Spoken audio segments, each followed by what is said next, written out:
Shadmock by Scary for Kids. The Shadmock is an obscure monster that is some strange combination of a werewolf, a vampire, and a ghoul. It is a result of inbreeding between these monsters, and the Shadmock is the lowest rung on the genetic tree of monsterdom.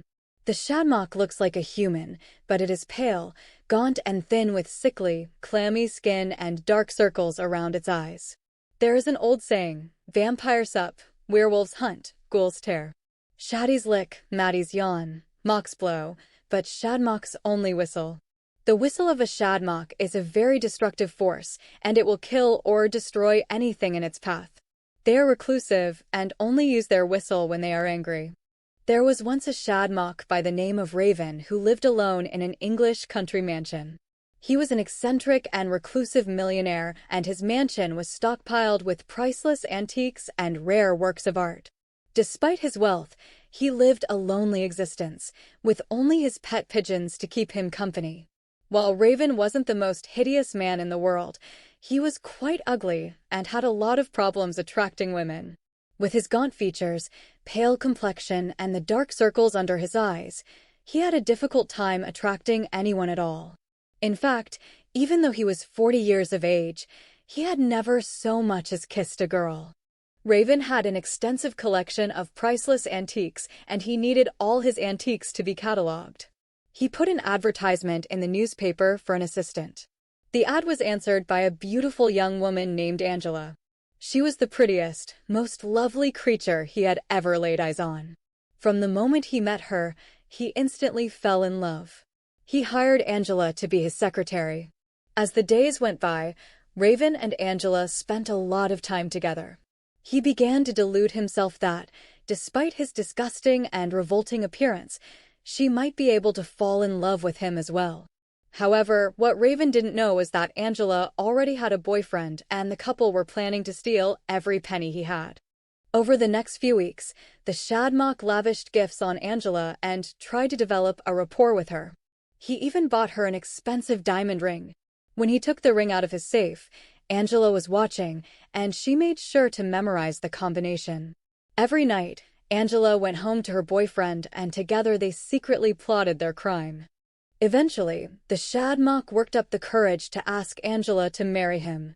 She accepted, knowing it was her chance to get him to let down his guard, so she could get into his safe and rob him blind. The Shadmock believed he had found true love at last, and he was over the moon. He decided to hold a costume ball to celebrate the engagement.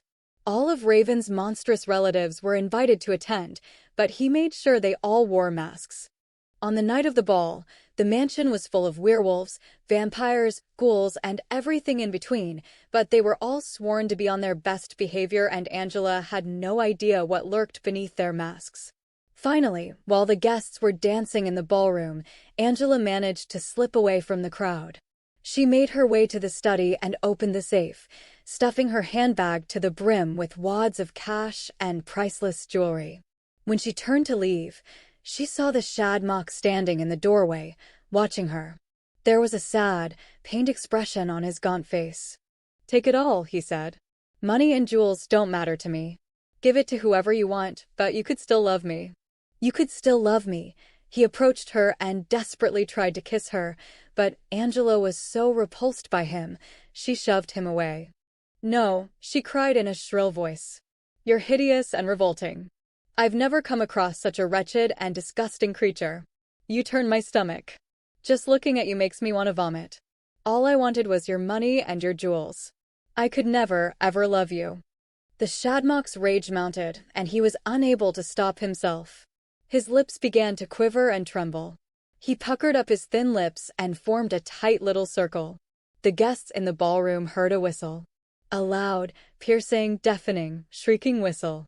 It rose higher and higher until it reached a pitch that made the walls tremble and broke the glass in the windows.